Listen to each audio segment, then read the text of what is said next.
जुल्म फिर जुल्म है, जब बढ़ता है तो मिट जाता है। क्या बात है, खून फिर खून है, जब बहता है तो जम जाता है। क्या बात है। नो के खंजर पे जमे या कफे कातिल पे जमे। आज हिंदुस्तान की 30 करोड़ मुसलमानों की आबादी आंसू बहा रही है कि कैसे कैसे हथकंडे अपना के लोग मस्जिदों को छीनने की कोशिश कर रहे हैं और किस तरह लोग जज्बात को से खेलकर अत्याचार और अहंकार से काम ले रहे हैं। मुसलमान मायूस हैं। उस मायूसियत को दूर करना उलमाए कराम का काम है, मजहबी रहनुमाओं का काम है, दीन के खादिमों का काम है। हमेशा मायूसियत की बात नहीं करनी चाहिए।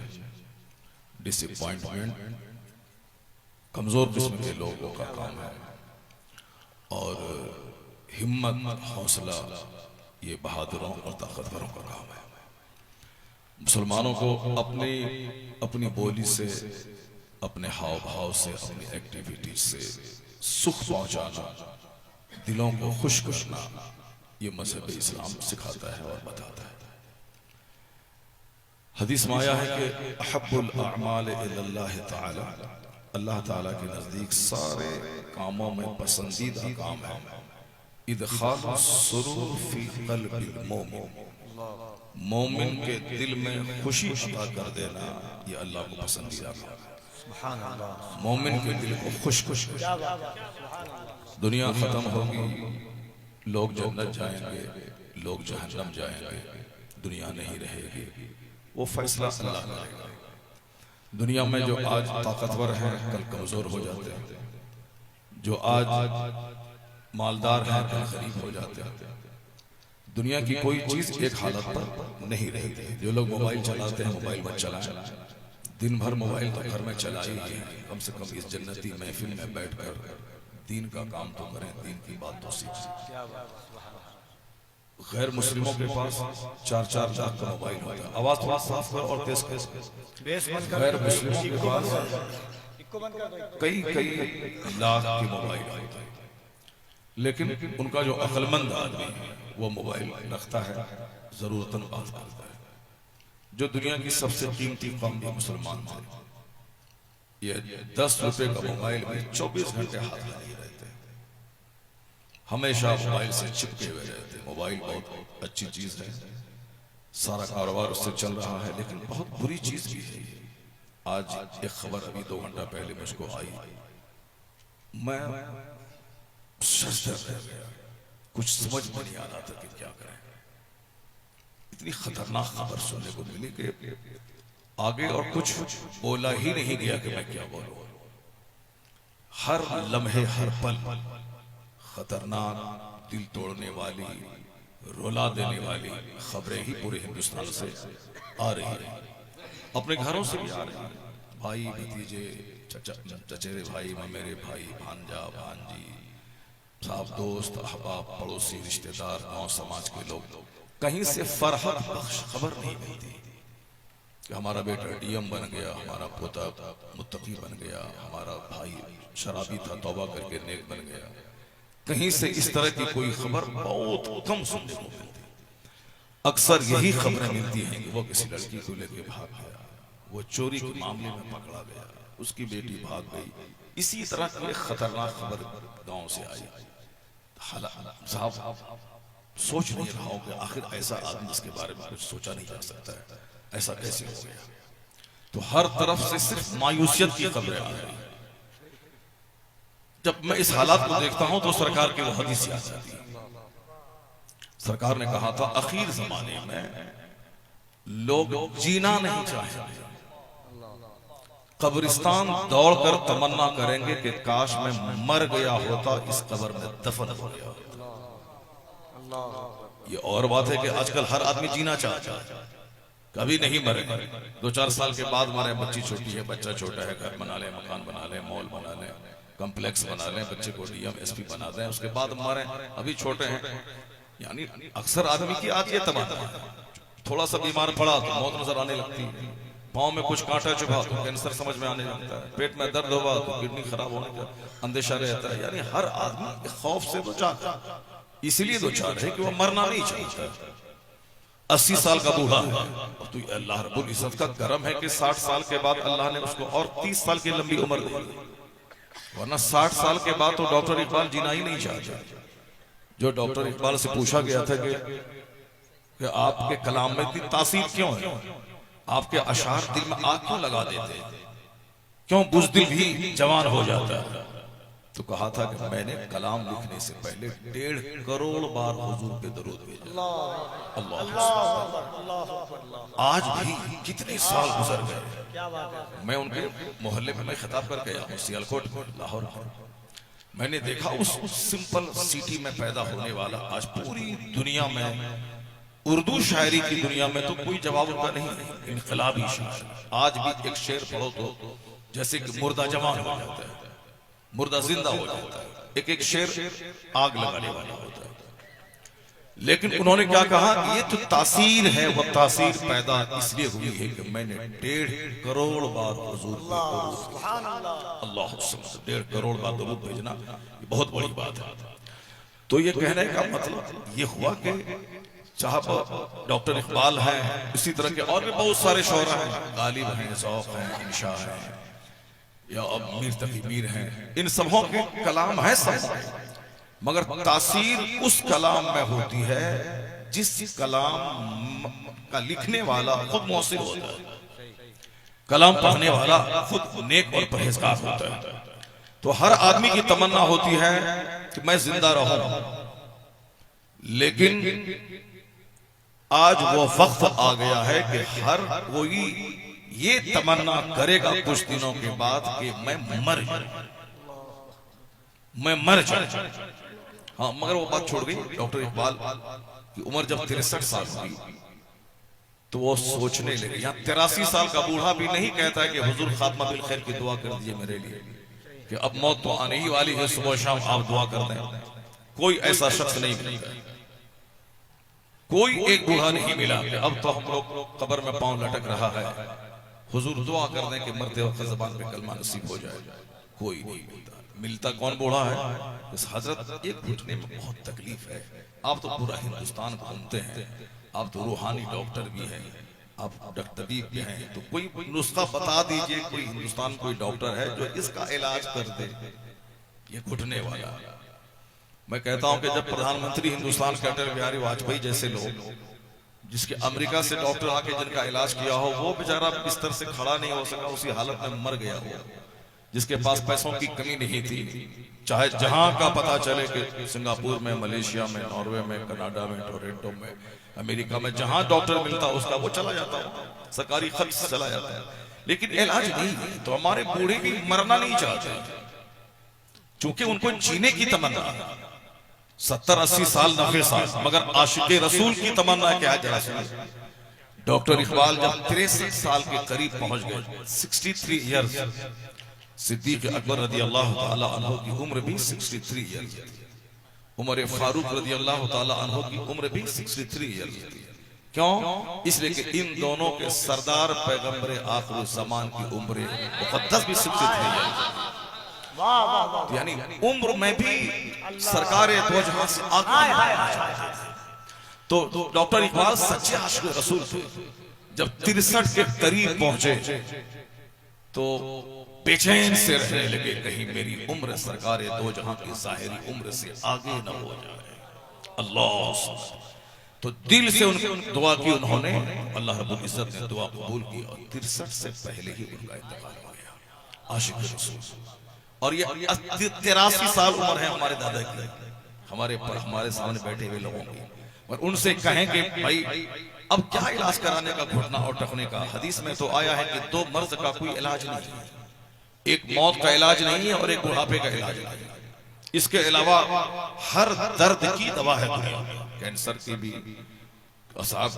किडनी की खराबी की भी, ब्रेन हेमरेज की, सब हर मर्ज की दवा, लेकिन बुढ़ापे की कोई दवा नहीं है। बुढ़ापा खुद एक मुस्तकिल मर्ज है। बुढ़ापे में सिर्फ सब्र कर, दर्द होगा, ये बोलना नहीं है कि यहाँ दर्द हो रहा है, पैर में दर्द हो रहा है, जितना बोलेंगे वो दर्द और शदीद होता चला जाएगा। बस समझ लें कि बुढ़ापा एक मुस्तकिल मर्ज है। कभी दांत, कभी आंख, कभी सर, कभी कान की आवाज, कभी पेट में कॉन्स्टिपेशन, कभी लूज मोशन, कभी यहाँ दर्द, कभी वहां दर्द होना है। उधर तवज्जो ही नहीं देनी है। तवज्जो सिर्फ ये रहे कि जिस वक्त भी मौत आए उस वक्त लेटरिन में नहीं रहूं, हालत सजदा में। जब मौत आए तो ज़बान पे कलमा और दुरूद, ये तमन्ना होनी चाहिए। तो बस उसी हिसाब से अल्लाह मौत अता कर देगा। क्योंकि जो आदमी जिस तरह की सोच में रहता है, अल्लाह रब्बुल इज्जत उसको उसी तरह से नवाज देता है।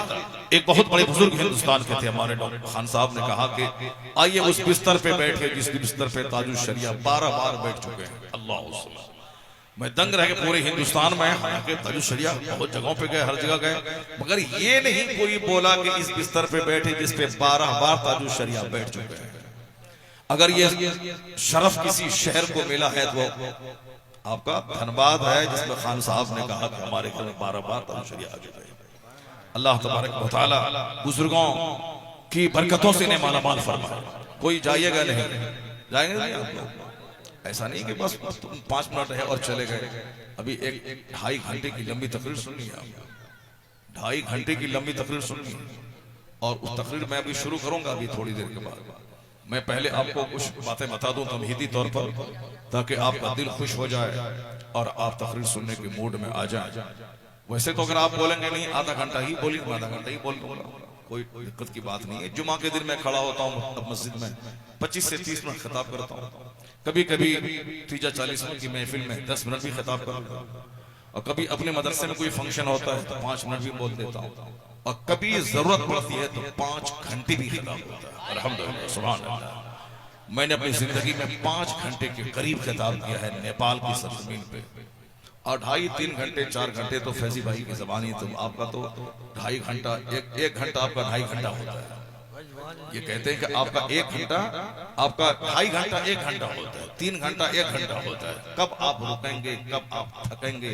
आप क्यों नहीं समझ रहे अपने आप को कि हमारी उम्र 50 प्लस हो गई है? ये समझते मैं 60 प्लस हूँ, मगर ये भी जान लें फैजी भाई मैं 60 प्लस नहीं हूँ, मैं 50 प्लस अभी हूँ। 50 प्लस कोई खास बात नहीं है। यहाँ तो 63 साल के लोग शादी कर रहे हैं और अभी तो 50 प्लस ही हमारी उम्र हो रही है। शादी हमारे बुजुर्गों ने 80 साल में भी किया है, घबराने की कोई बात नहीं है। ये तो वक्त की बात है। आजकल 25 साल का जवान शादी की पहली रात में रो के घर से निकलता है, डॉक्टर के पास जाके टिकिया मांगता है, रोता है, शादी टूट जाती है तलाक पे, क्योंकि लड़का नामर्द है। और यहाँ 90 साल का आदमी शादी करके 2 बच्चे पैदा कर रहा है। तो उम्र की कोई कैद नहीं है। अल्लाह अगर अच्छी सेहत दे तो 90 साल भी 25 साल के बराबर लगता है। तो अच्छी सेहत गुनाहों से नहीं मिलती, अच्छी सेहत झूठ बोलने से नहीं मिलती, अच्छी सेहत आवारागर्दी से नहीं मिलती, अच्छी सेहत सजदा तिलावत जिक्र खुदा से मिलती है। अगर अच्छी सेहत चाहिए तो खूब कुरान का मुताला करें। 90 साल की उम्र में भी बगैर चश्मे के आप कुरान पाक पढ़ेंगे।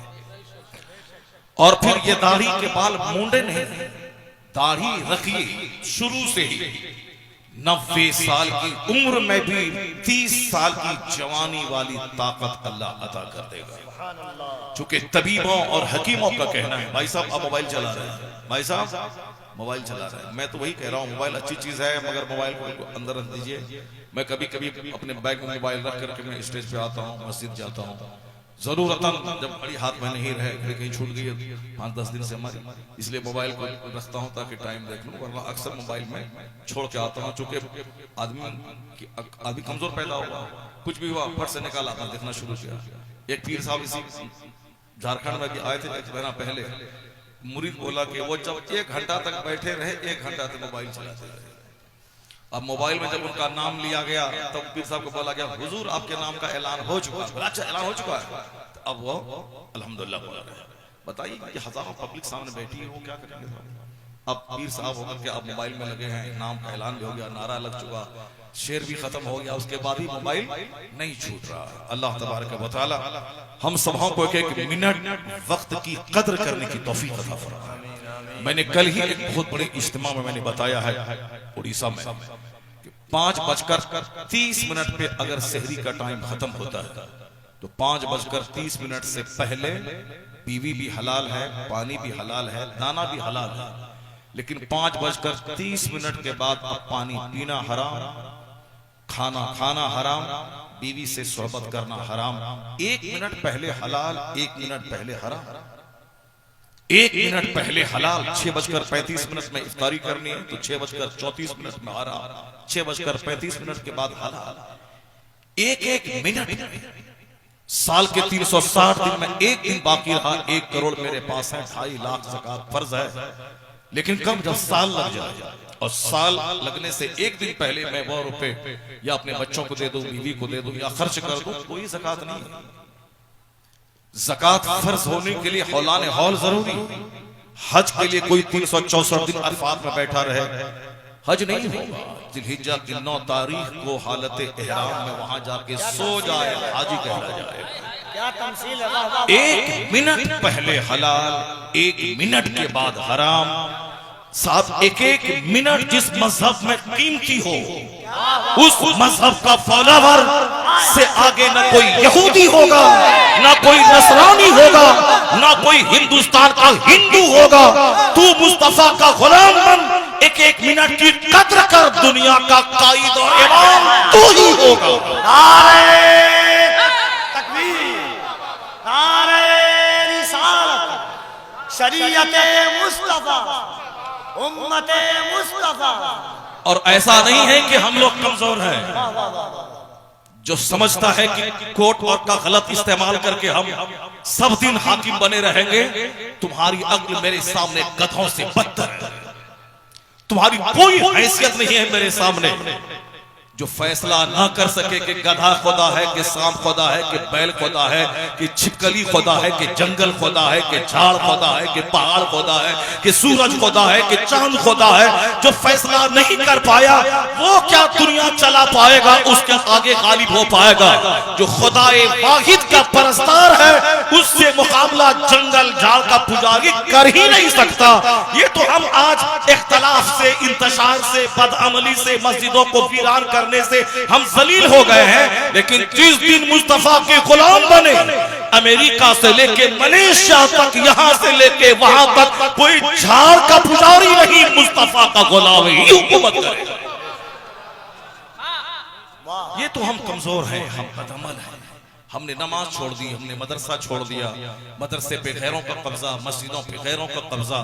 जिस दिन ये सोया हुआ शेर जाग गया, ये सारे जंगल झाड़ वाले की उसकी औकात याद दिला दी जाएगी कि हिंदुस्तान में 1000 साल तक कलमा पढ़ने वाला शासन किया है, ये मुल्क हमारा है। रूम और जापान पे मुसलमानों ने शासन किया है। ईरान 1000 साल हुकूमत थी मजूसियों की, वही एक खजूर खा के, एक गिलास पानी पी के 5 दिन फाका रह के, सूखी रोटी जौ की पानी में भिगा के खाने वाला अरब का खाना बदोश 1000 साल की हुकूमत को चुटकी में उखाड़ के फेंका, इस्लामी सल्तनत का झंडा निकाल दिया। जिस दिन वह फाका कशी, जिस दिन वह सादगी, जिस दिन वह जौ की रोटी खाने की आदत, और जिस दिन नमाज और सजदों से इश्क मुसलमानों को हो गया, और जिस दिन एक मिनट को कीमती समझा, ये हंसने वाला रोएगा। और आज तुम रो रहे हो, अल्लाह ने चाहा तुम मुस्तफा के गुलाम बनो, कल तेरी मुस्कुराहट का चर्चा पूरे आलम में होगा। और सुनो गौर से, तुम बहुत मायूस हो, तुम बहुत उदास हो, और तुम हम समझते हो हमारा मुस्तकबिल बहुत तारीक नजर आ रहा है। कुरान पाक की एक आयत में सुनाता हूं, उसको गौर से सुनिए आप। अल्लाह तबारक व तआला फरमाता है, ज़ुय्यना लिल्लज़ीना कफ़रुल हयातुद दुनिया व यस्खरूना मिनल लज़ीना आमनू वल्लज़ीना तक़ौ फ़ौक़हुम यौमल क़ियामा। अल्लाह फरमाता है, दुनिया की जिंदगी कुफ़ार और मुशरिकीन के लिए अल्लाह ने सजा दिया। हमारे बहुत सारे लोग उनका तलवा चाट रहे हैं, उनका झोला ढो रहे हैं। हिंदुस्तान में 40 करोड़ कम बेश मुसलमान है, 17 करोड़ ओवैसी भाई भी बोलते हैं पार्लियामेंट में 17 करोड़, और दूसरे लोग 17 बोल दिया। तो हम आज 40 साल पहले से सुनते हुए चले आ रहे हैं। जिस जमाने में 1985 में हिंदुस्तान का एक जबरदस्त बड़ा खतीब खान साहब खिताब करते थे, पूरे हिंदुस्तान में एक दिन में 10-10 जलसे पढ़ते थे, हवाई जहाज से कभी यहाँ कभी वहां। उस जमाने में भी वो 17 करोड़ ही बोलते थे। 1986 की बात है। अगर उनकी तकरीर की किताब कहीं पे है तो आप उसमें देख लीजिए, उनका उनकी तकरीर की कैसेट अगर कहीं है, आप लोग सुने होंगे सारे लोग। अब साहब उनकी कैसेटें भी कहीं होंगी, सुनेंगे उस वक्त। आज से कब 1986-85 की बात, और आज ये है कितना 2024। अब आप जोड़ लीजिए कितने साल हो गए, कितने साल हो गए, और अब तक 17 ही है। 40 करोड़ कमोबेश पूरे हिंदुस्तान में कलमा पढ़ने वालों की आबादी है, 40 करोड़ कमोबेश। और हमारे लोग भी कहते हैं 17 करोड़, और वो भी बोलता है कि 14%, 14% आबादी है। तो 14% रहे, 14% हीरा 14 करोड़ पे भारी होता है। तो इसलिए से वो 14% और 5% की बात है। चलिए, हम ना पॉलिटिकल आदमी हैं, ना हमको उधर जाना है, बस हम आपका खातिर है। मैं चाहता हूँ कि आपके दिल में खुशी हासिल हो जाए और आपका हौसला जवान हो जाए और आप खुश हो जाएं। कुरान पाक में आपके हर दर्द का इलाज बयान है, बस उसी को आप समझ लें, यही हमारी मेहनत वसूल हो जाएगी। अब जरा गौर से सुनिए, ज़ुय्यना लिल्लज़ीना कफ़रुल हयातुद दुनिया व यस्खरून मिनल लज़ीना आमनू। अल्लाह कहता है, the life of this world has been decorated for disbeliever. इस दुनिया की जिंदगी कुफ्फार के लिए अल्लाह ने सजा दी। व यस्खरून मिनल लज़ीना, और वह साहिब ईमान को देखकर हंसते हैं, अहले ईमान पे हंसते हैं। वयस्खरून मिनल लज़ीना आमनू, दे लाफ एट बिलीवर्स। वो मुसलमानों को देखकर हंसते हैं।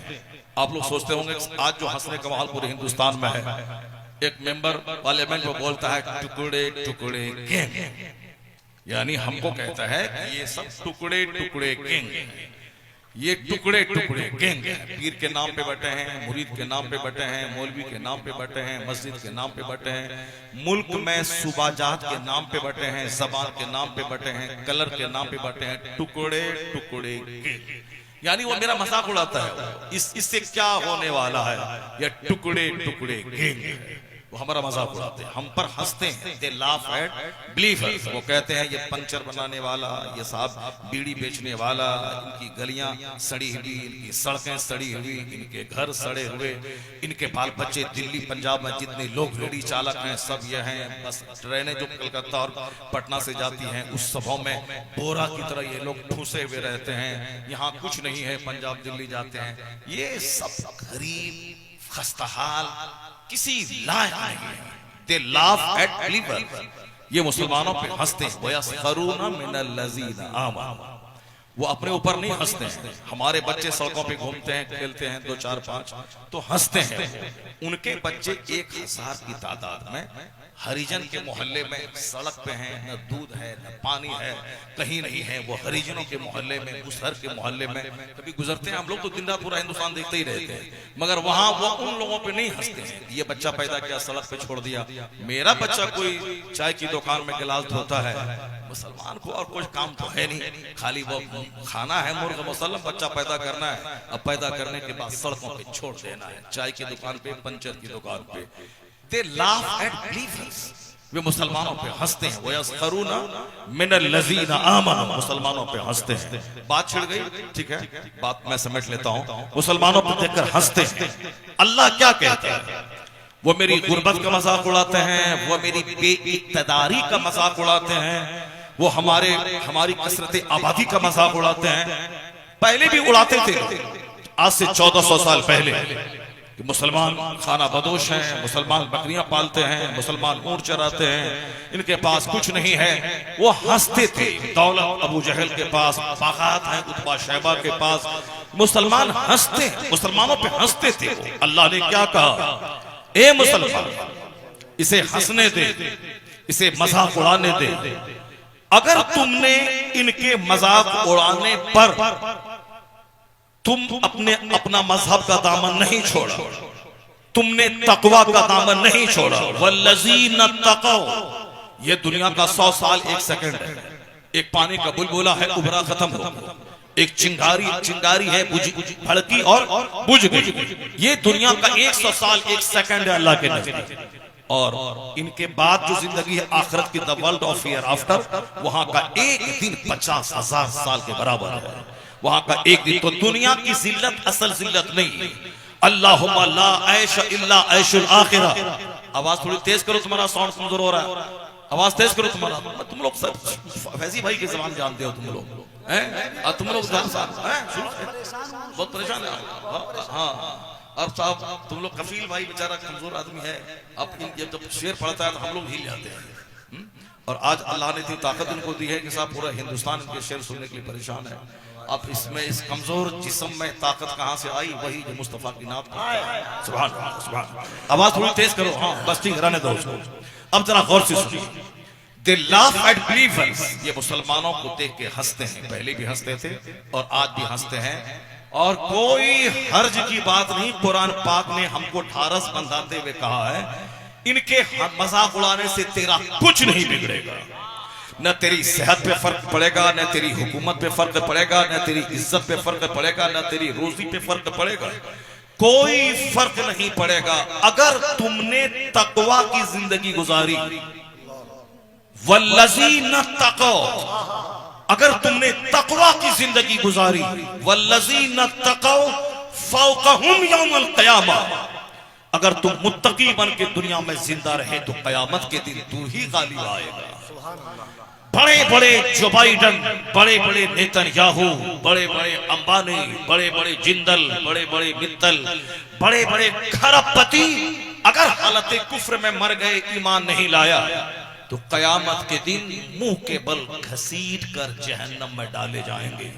और धनबाद की गलियों में प्याज बेचने वाला, कांदा बेचने वाला, ईंट ढोने वाला अगर ईमान लेके दुनिया से चला गया तो सोने चांदी के तख्त पे बैठा के, इज्जतों का ताज पहना के, सोने का कंगन पहना के जब इज्जतों से नवाजेगा, उनकी निगाहों के सामने ये सारे महाखरबपति जब जलील होकर आग की जंजीर में जकड़ के जहन्नम में डाले जाएंगे, तब उस वक्त यह राज खुलेगा कि दुनिया का 1000 साल 1 मिनट कैसा था। उस वक्त मुसलमान कहेंगे, मालिक तेरा करोड़ों एहसान है, नहीं मिली सल्तनत मगर आज की इज्जत तूने हमारे हिस्से में अता फरमा दी। वल्लज़ीना तक़ौ फ़ौक़हुम यौमल क़ियामा, जो लोग मुत्तकी बन के दुनिया में रहेंगे कयामत के दिन वही गालिब आएंगे। ये तो कयामत के दिन गालिब आएंगे, दुनिया में भी इज्जत उसको मिलेगी। अल्लाह फरमाता है कि जिन लोगों ने ईमान लाया, वल्लज़ीना आमनू व अमिलुस सालिहात, जो ईमान लाया और अच्छे काम किया, ईमान लाया और अच्छे काम किया, लयस्तख़लिफ़न्नहुम फ़िल अर्ज़, जन्नत वहां मिलेगी, इस दुनिया में हुकूमत यहां मिलेगी। ईमान और अच्छा काम, अल्लाह ने यह वादा सच्चा करके दिखलाया है। अरब के बकरी चराने वालों को रूम का इमाम बना दिया, ईरान का हाकिम बना दिया। मोहम्मद इब्ने कासिम उसी अरब से चल के हिंदुस्तान के सिंध आए थे, मुट्ठी भर नौजवान की टीम लेके आए थे, राजा ताहिर की कई लाख फौज से टकरा गए। अल्लाह ने फतह नाजिल फरमाई, ये मुट्ठी भर जवान कई लाख राजा दाहिर की फौज पे गालिब आ गए। राजा दाहिर मारा गया, हाथी जैसी उसकी फौज शिकस्त खा गई, और धीरे धीरे पूरे सिंध और सिंध से निकलकर पूरे हिंदुस्तान पे अल्लाह ने महबूब के गुलामों को गलबा अता फरमाया। ऐसा गलबा दिया कि 1000 साल तक मुस्तफा का गुलाम इस जमीन पे शान से हुकूमत करता रहा।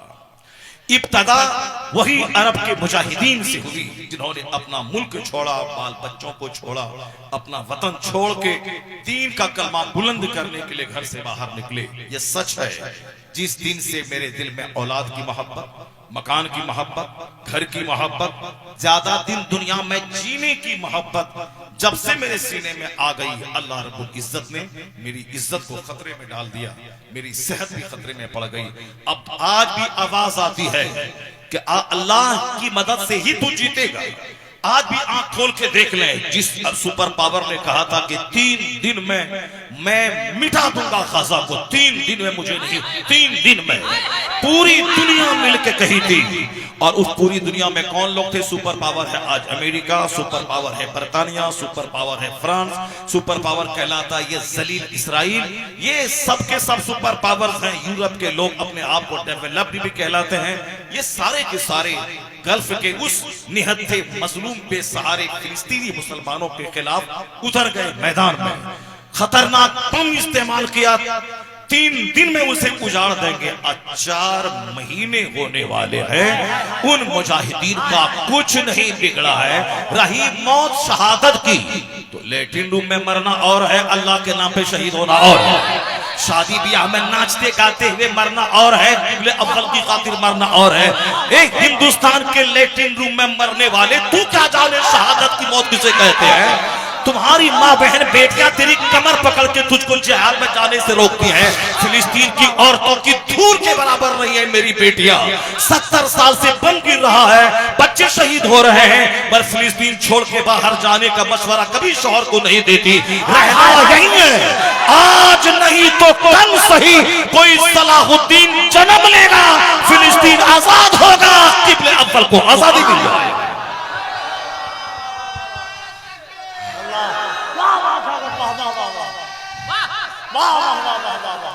मैंने कहा ना शुरू में आपसे, हर पैदा होने वाले को मर जाना है, तो मरने का अंदाज अलग अलग है। उत्तर प्रदेश में शादी की महफिल में नाचने वाला नाचते नाचते मर गए। बंबई में फिल्म का एक्टर जीम में लोहा ऐसे करते करते मर गया। और साहब बंबई की एक नाचने वाली झुंझुला के अपने ही घर में जहर खा के मर गई। 5 दिन के बाद सड़ी हुई लाश उसकी निकली। कलकत्ता में 70 साल का ममता जी के कैबिनेट का मंत्री 3 मंजिला मकान से कूद के मर गया।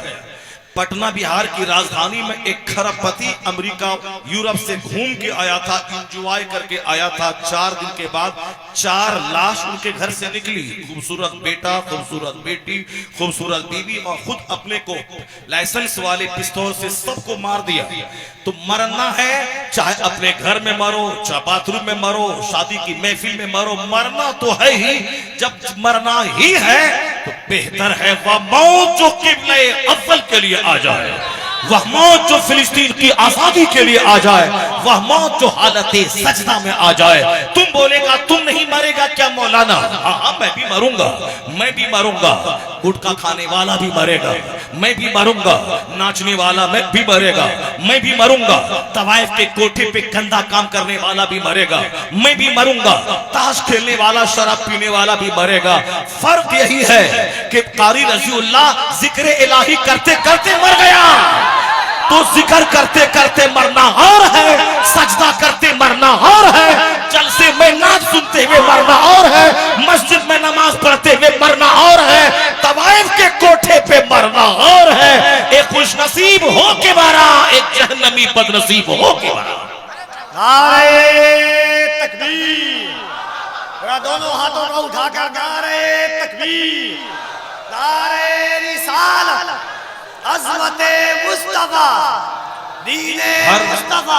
हर पैदा होने वाला मरने के लिए ही पैदा होता है। क्या बात है? हर पैदा होने वाला मरने के लिए ही पैदा होता है। तो जो जिस तरह से जीता है अल्लाह तबारक व तआला उसके लिए उसी तरह की मौत अता कर देता है। मैंने कहा ना, सरकार ताजुल शरिया उस घर में 12 आया। 4 साल की उम्र से नमाज पढ़ते थे, 7 साल की उम्र से वह रोजा रखते थे। सफर में, हजर में, अमेरिका में, यूरोप में, बिहार के देहात में, झारखंड के जंगल में, बंबई के महल में, हर जगह पे नमाज पढ़ते थे। अल्लाह ने ऐसी मौत अता फरमा दी कि जुमा का दिन था। जुमा का दिन असर की नमाज अदा करने के बाद मगरिब की नमाज का इंतजार है। ये सारे उलमा कराम बताएंगे आपको कि जो मस्जिद में या घर में नमाज के इंतजार में रहता है वो हालत नमाज में रहता है। इसीलिए मस्जिद जब कभी जाएं तो घड़ी की तरफ मत देखें और आगे जितनी भी घड़ियां हैं मस्जिद में सारी घड़ी उतार दें। सिर्फ जुमा के दिन इमाम साहब टाइम देखने के लिए पीछे एक घड़ी लगा दें, उसको देखें। वरना नहीं तो यह दांत टूटा बूढ़ा तस्बीह क्या पढ़ेगा, वो घड़ी कोई देखता रहता है। और जहां 1 मिनट लेट इमाम आया तो पीछे ऐसे देखता है और इमाम का चेहरा को घूर के देखता है जैसे कि नमाजी उसको खा जाएगा उसको। इसीलिए सामने घड़ी वड़ी मत रखें। और फिर आप सच्चे नमाजी हैं, मस्जिद में जाएं तो कहें कि इमाम साहब 5 मिनट लेट से ही आए ताकि 5 मिनट हालत नमाज में रहने का अजर मिल जाए। जो इंतजारे नमाज में रहता है वो हालत नमाज में रहता है। और कम से कम ये 5 मिनट इंतजारे हालत नमाज का भी, और 5 बार 50 बार दुरूद पढ़ लेगा 5 मिनट में बंदा। तो इमाम साहब लेट से आए ताकि कसरत से नेकी करने का मौका मिल जाए। अब जरा गौर से सुनिए, नमाज अस्र के बाद मगरिब का इंतजार है, उसी हालत में अजान होती है, जबान पे लफ्ज़ अल्लाह का विर्द जारी होता है, इंतजारे नमाज में है। मैंने किताब में पढ़ा है कि इंतजारे नमाज में, हालत नमाज में अब्दालों को अल्लाह मौत देता है।